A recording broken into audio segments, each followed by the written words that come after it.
आइए बच्चों, आज हम लोग कंसेप्ट फॉर एक्सरसाइज 9.6 को पढ़ेंगे, जिस टॉपिक का नाम है लीनियर डिफरेंशियल इक्वेशन, जिसको शॉर्ट में LDE भी बोलते हैं। क्या बोलते हैं शॉर्ट में? LDE, linear differential equation. इसमें दो फॉर्म का सवाल होता है। पहला फॉर्म क्या होता है, लिखेंगे इसको मॉडल वन में टाइप 1 देखेंगे। मॉडल में क्या पढ़ेंगे पहले? टाइप 1 में कैसा रहता है देखने को सवाल, dy/dx plus py equal to q, dy/dx plus py equal to q। यहां पर p और जो q होगा, चाहे वह x के जैसा होना चाहिए या नहीं तो कोई कांस्टेंट होगा। यहां लिख सकते हैं बगल में वेयर मतलब जहां PQ are function of x only या कांस्टेंट। मतलब क्या हुआ, dy/dx plus py equal to q। यहां पर p और q x के जैसा दिखेगा या नहीं तो कांस्टेंट दिखेगा, कोई दिक्कत? अब इसका प्रोसेस क्या है वो हम लिख रहे हैं। प्रोसेस में स्टेप 1 में IF निकालते हैं। IF मतलब होता है इंटीग्रेटिंग फैक्टर, लिख देंगे बगल में भी। IF का मतलब क्या होता है? Integrating factor. तो IF निकालने का तरीका होता है e⁻ इंटीग्रेशन pdx। क्या लिखे हैं? e⁻ integration pdx, integration pdx। बात समझ गए? यहाँ पर जो p का जो मान होगा ना, उस मान को यहाँ पर बैठाते हैं, ठीक है। उसके बाद लिखना है स्टेप 2। क्या लिखेंगे? स्टेप 2 में क्या होता है ध्यान देना। लिखेंगे यहाँ पर रिक्वायर्ड सॉल्यूशन। क्या लिखेंगे? Required solution. क्या लिखेंगे? Required solution. यानी स्टेप 1 में क्या करेंगे? IF निकालेंगे। IF निकालने कंसेप्ट हुआ e⁻ इंटीग्रेशन pdx, और स्टेप 2 में क्या निकालेंगे? Required solution. क्या लिखेंगे? रिक्वायर्ड सॉल्यूशन लिखने का टिप्स देखो, यहाँ पर देखो y है तो y लिख देंगे, IF निकाले हैं IF लिख देंगे। P का कहानी पहले खत्म हो चुका है, क्या बचा? Q बचा। फिर IF लिखेंगे इनटू, अब देखो सवाल किसके रेस्पेक्ट में है? x के रेस्पेक्ट में है, अर्थात dx है तो यहाँ पर भी dx प्लस c, और इसको क्या कर देंगे हम लोग? सॉल्व कर लेंगे। कहने का मतलब फिर से हम समझा रहे हैं, अभी तो dy/dx का टर्म है ना, अभी जस्ट हम लोग पढ़ेंगे टाइप 2 में dx/dy का टर्म।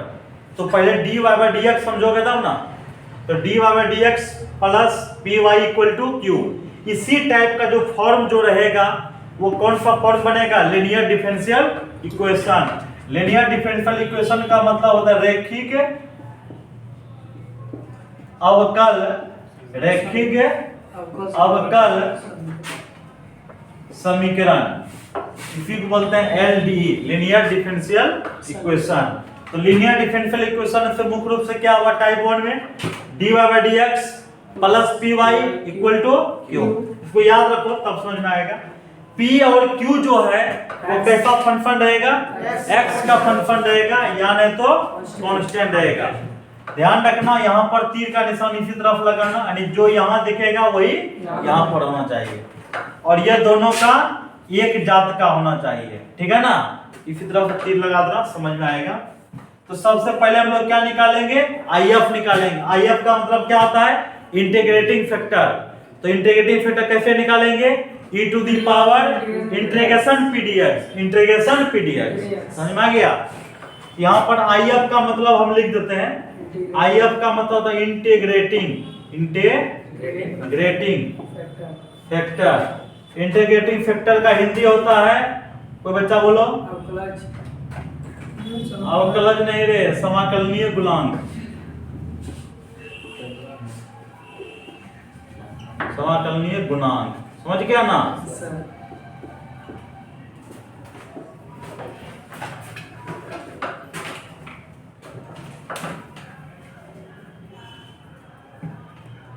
हिंदी बुक लाया कोई क्या? ठीक है, इधर देखो। लेकिन अंग्रेजी तो सही है, हिंदी इसका देखना पड़ेगा, तब गुना नहीं होगा। ठीक है, हाँ गुना नहीं होगा इंटीग्रेटिंग। तो बात समझ में आ गया। पहला टर्म इसमें क्या समझना है, dy बाई dx। ठीक है, dy by dx plus py equal to q। पहले क्या निकालेंगे, if निकालेंगे, इंटीग्रेटिंग फैक्टर निकालेंगे, to the power integration p dx।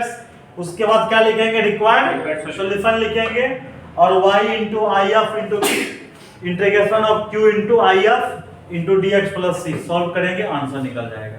सवाल बनाएंगे तब आइडिया लगेगा। इसका टाइप 2 लिखो इसको।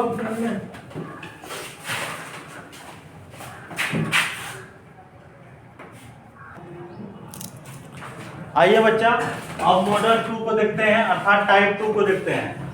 क्या है टाइप 2 में, dx by dy plus px equal to q, यानी dx by dy plus px equal to q। यहाँ पर p और जो q है, p और q है, where p and q are function of y only, या कांस्टेंट, यानी p और q जो दिखाई पड़ेगा वो किस फॉर्म में दिखाई पड़ेगा, y के फॉर्म में दिखाई पड़ेगा। चाहे 2y रहे, y स्क्वायर रहे, बात समझ रहा ना, y के जैसा दिखाई पड़ेगा। या नहीं तो क्या दिखाई पड़ेगा, कांस्टेंट दिखाई पड़ेगा। क्या दिखाई पड़ेगा, कांस्टेंट दिखाई पड़ेगा। अब लिखे हैं प्रोसेस में स्टेप 1, क्या लिखे हैं, स्टेप 1। स्टेप 1 का मतलब हुआ if बराबर e to the power integration p dy, यानी y के रेस्पेक्ट में सवाल है तो y के रेस्पेक्ट में काम करना है। समझ में आ गया।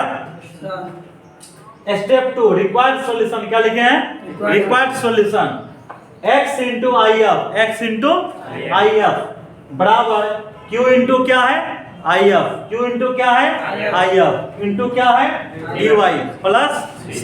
कहने का मतलब हुआ रिक्वायर्ड सॉल्यूशन कैसे निकालेंगे, x इंटू if बराबर integration q into if into dy plus c।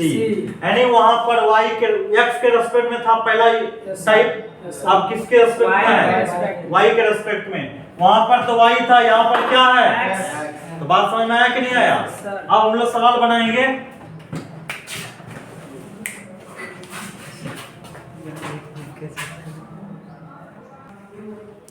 कुछ फार्मूला को देख लेते हैं हम लोग।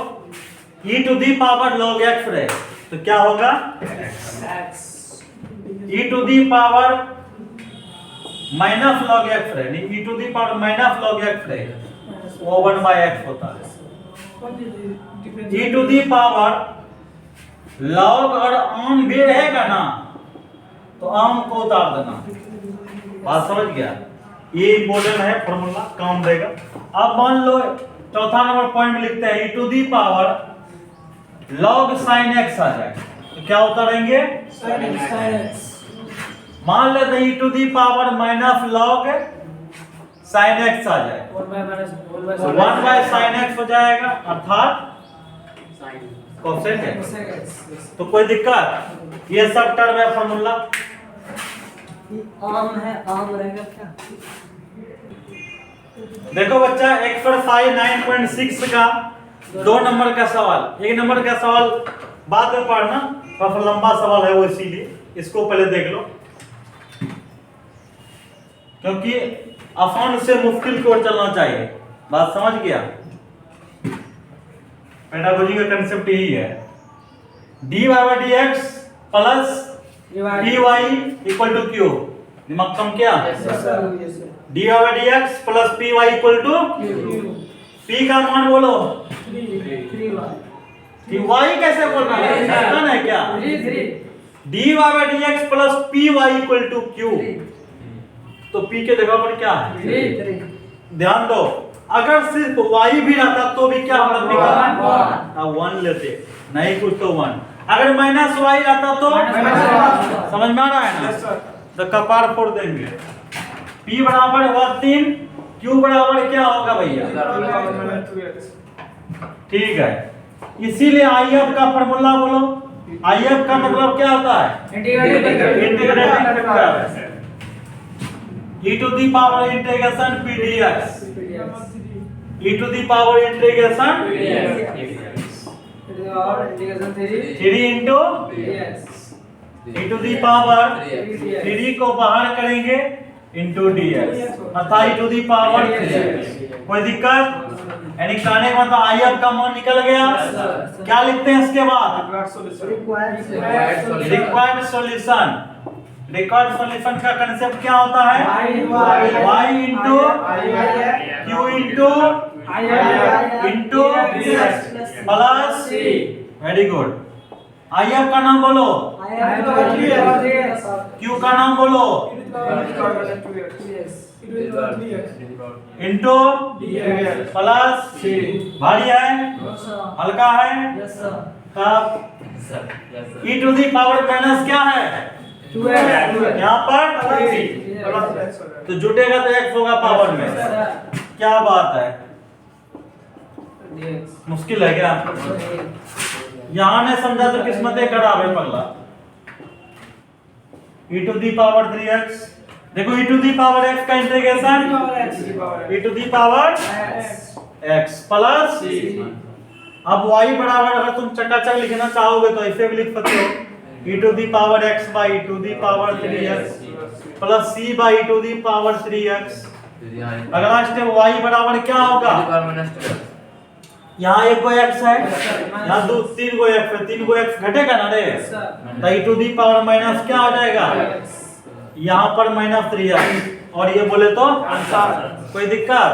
यानी dy बाई dx का जो कंसेप्ट होगा सब इसी तरह से बनेगा। एक तो dx बाई dy वाला पढ़ लेंगे हम लोग, है कि नहीं? तो इसको देख लो।